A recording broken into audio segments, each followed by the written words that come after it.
Salut, et aujourd'hui on se retrouve pour te parler des S23, S23 Plus et S23 Ultra.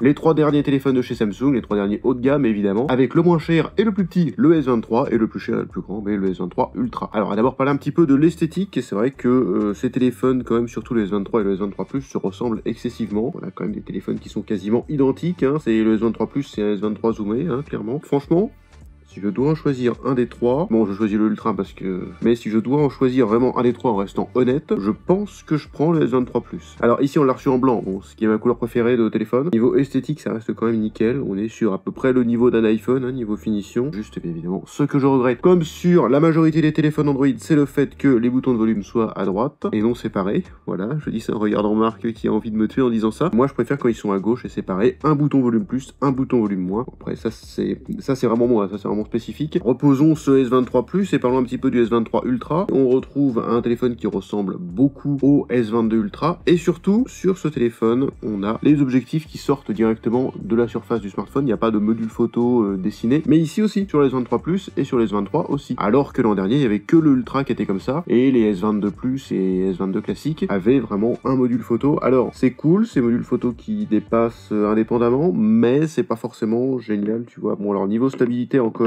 ça va, ça passe, c'est pas exceptionnel mais bon, c'est moins pire que sur d'autres téléphones, mais le truc c'est que va falloir faire gaffe à pas les abîmer, même s'il y a du cerclage partout autour, plus du verre, plus le fait que là tu vois le petit cerclage là est un petit peu plus épais de manière à ce que le verre vraiment ne frotte pas ou quasiment pas. C'est une petite chose à laquelle a pensé Samsung, c'est comme ça sur les deux, même sur les trois téléphones. Côté bordure, alors ici on retrouve des bords arrondis que j'aime bien, franchement, que je trouve plutôt jolis, que je trouve vraiment très bien finis sur les S23 Plus et sur les S23. Ici sur le S23 Ultra on retrouve vraiment des bords plats, alors complètement plats en haut et en bas, ce qui permet de le faire tenir comme ça, ce qui est très pratique quand vous faites une vidéo sur le téléphone. Et ici on retrouve des bords un petit peu plus arrondis qui permettent de bien prendre le téléphone en main. Sur le S23 et le S23 Plus, on retrouve un écran complètement plat. Mais ici sur le S23 Ultra, on retrouve aussi un écran quasiment plat, légèrement incurvé, tu vois, un petit peu. Franchement, ça se voit quasiment à peine et c'est pas du tout gênant pour l'utilisation. Et c'est justement ce que j'apprécie. Au niveau de l'écran, donc la résolution, on est sur du 1080 ici et ici du 1440. Ici sur le Ultra, on a donc un super écran, un super AMOLED comme Samsung sait en faire. Mon préféré c'est celui-ci. Alors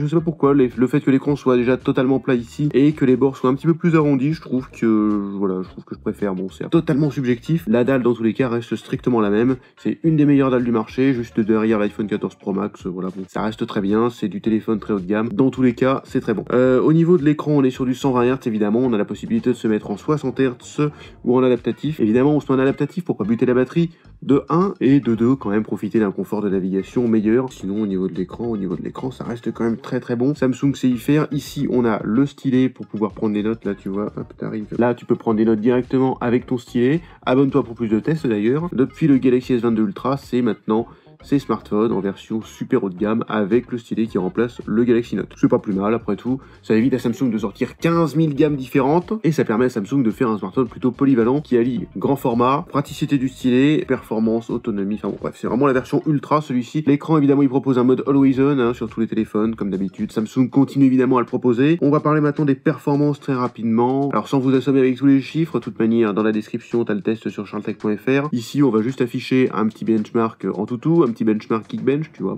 ça reste quand même pas mal, avec le Snapdragon 8 Gen 2, le dernier processeur de chez Qualcomm, avec l'Adreno 740 évidemment comme GPU, ça tourne très bien, malgré que niveau CPU sur Geekbench en tout cas c'est quand même largement en dessous de l'iPhone 14 Pro Max, malgré que Samsung ait overclocké le 8 Gen 2, et on retrouve quand même des performances inférieures. Pourquoi? Parce que déjà les Samsung n'ont, contrairement au Nubia Red Magic, pas de ventilateur intégré, alors je sais pas si c'est vraiment ça qui fait toute la différence, mais en tout cas on a quand même 500 points de différence, ce qui est quand même pas mal. Au niveau du stockage on est sur du FS4, la RAM on est sur de la LPDDR5X, bref, tout ce qu'il y a de mieux, tout ce qu'il y a de plus récent. Le petit truc quand même, c'est qu'on aurait apprécié que Samsung gère un petit peu mieux le FS4. Là, en lecture, c'est bien, mais en écriture, c'est pas fou. Dans tous les cas, que ce soit le S23, le S23 Ultra ou le S23 Plus, c'est exactement la même configuration. Il y a juste celui-ci qui a un peu plus de RAM. On est à 12 Go, 8 ici, 8 ici. J'ai envie de dire, ça reste le processeur le plus performant pour un smartphone Android. C'est quand même très bon, ça fait tout tourner sans aucun souci. On va parler maintenant de la partie photo. Alors, la partie photo, ça se différencie un petit peu peu entre S23, S23 Plus et S23 Ultra. C'est ce qui fait d'ailleurs son côté ultra. Ici, on a un capteur principal de 50 mégapixels, un grand angle de 12 mégapixels et un téléobjectif x3 de 10 mégapixels. Ici, c'est pareil sur le S23 Plus. Ici, sur le S23 Ultra, c'est là que ça change un petit peu. On retrouve un capteur principal de 200 mégapixels, un capteur ultra grand angle de 12 mégapixels, un téléobjectif x3 de 10 mégapixels et un téléobjectif x10 de 10 mégapixels également. Avec ceci, un autofocus laser comme on peut le voir ici. Bon, le petit flash évidemment, toujours présent. Perso, j'utilise plus le flash pour les photos de nuit depuis un bon moment. Alors au niveau des photos, voici ce que ça donne. Bon, S23, S23 Plus, S23 Ultra, il n'y a pas grand chose qui change. La qualité photo dans tous les cas reste vraiment très bonne. La seule différence va être qu'on pourra prendre des photos en pleine résolution 50 mégapixels ici et ici, et en 200 mégapixels ici. Donc on pourra avoir des photos vraiment super nettes et super détaillées avec ce téléphone. Le petit truc quand même, ça reste que tu vas pas prendre des photos en 200 mégapixels tous les jours non plus, mais par contre tu vas pouvoir utiliser le zoom. Alors ici on a un téléobjectif x3, ce qui te permet de prendre des photos sans perte de qualité en x3. Ici, on a jusqu'à x10, c'est-à-dire que tu peux prendre une photo en x10,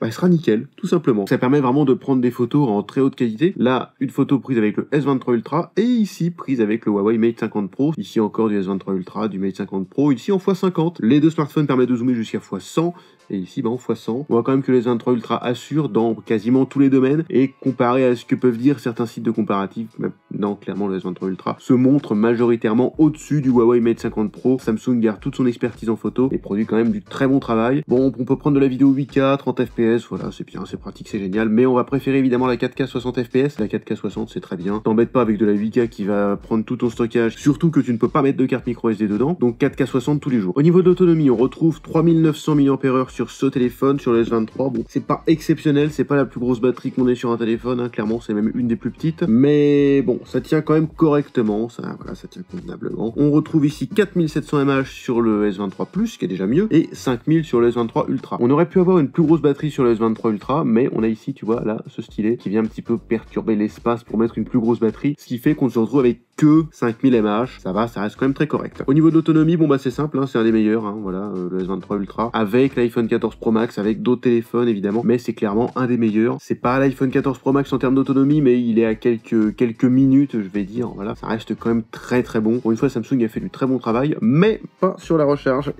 C'est pas terrible, hein, niveau recharge, on recharge à 45 watts max. Bon, Samsung limite la recharge de ses smartphones, tout simplement pour améliorer la durabilité de la batterie, comme le font certains concurrents. D'ailleurs, Huawei aussi a dit, bah, on passera pas sur du 120 watts, on va rester en fait là-dessus, parce que sinon, ça use trop les batteries, ça les use trop vite. Quand d'autres constructeurs nous disent, bah, vas-y, on va passer sur du 250 watts, 300 watts, on est des fous, t'inquiète, ta batterie, elle tient le coup, on a fait des tests, tout ça. Bon, je sais pas trop. J'attends de voir un petit peu ce que donnent les smartphones qui se rechargent en 240, 260 et 300 watts. En tout cas, ici, c'est relativement lent. La recharge sans fil, c'est à 15 watts aussi, donc c'est pas terrible niveau recharge. Après, ça reste quand même bien, mais on aurait attendu un petit peu plus de Samsung, surtout sur le téléphone aussi haut de gamme que ça. Niveau verrouillage, niveau sécurité, on retrouve le capteur d'empreinte digitale et la reconnaissance faciale. Alors, la reconnaissance faciale, c'est moyennement bien. T'as la caméra frontale qui permet de faire le boulot, voilà, qui permet de faire une reconnaissance faciale 2D, donc ça fonctionne à peu près, voilà, de nuit c'est pas fou, de jour c'est bien, mais par contre, ça ne permet pas de déverrouiller le smartphone avec une photo. Tout ça grâce à Knox, qui est la sécurité de Samsung, en fait, le logiciel de sécurité intégré, et qui ne permet pas de déverrouiller le téléphone avec une photo. Je sais pas comment ça marche, ça reste quand même nickel, puisque c'est quand même chiant de déverrouiller ton téléphone avec une simple photo de toi. Le capteur d'empreinte digitale, bon bah pareil, c'est bien, il est sous l'écran, c'est rapide, c'est pratique, c'est cool, mais bon, c'est pas non plus le truc le plus rapide du monde, comme on pouvait l'avoir sur le Vivo X80 Pro notamment l'an dernier, mais ça reste quand même correct. Sur les trois téléphones, on a deux haut-parleurs, un en haut et un en bas,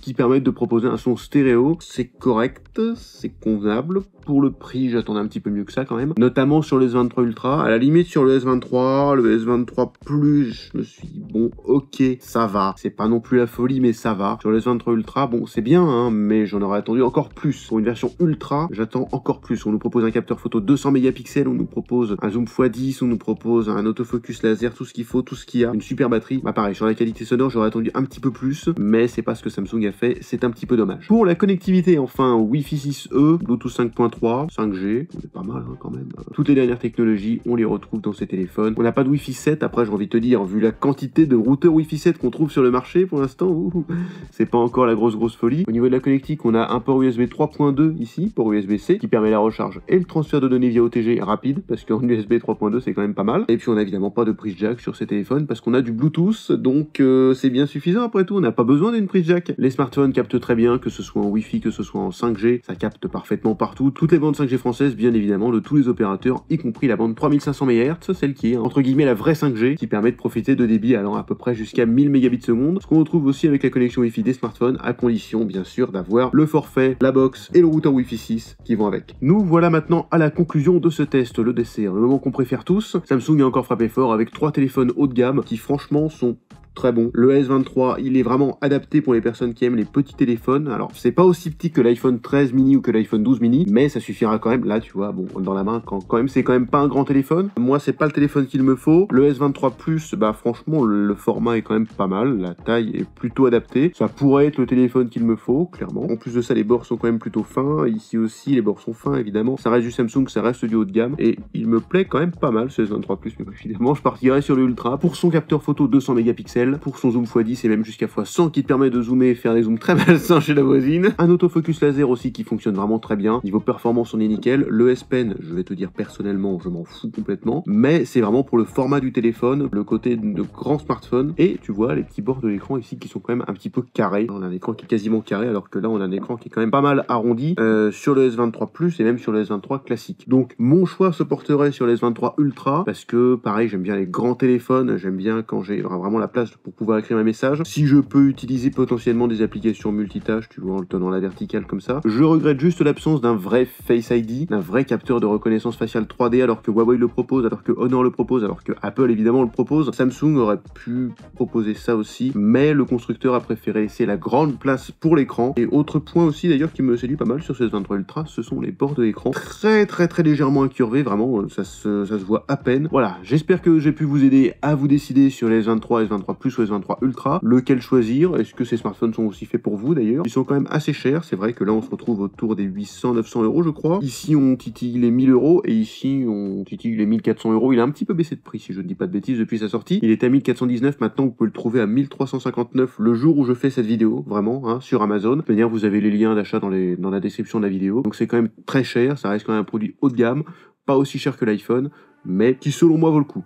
Abonne-toi pour plus de tests, salut, on se retrouve très bientôt.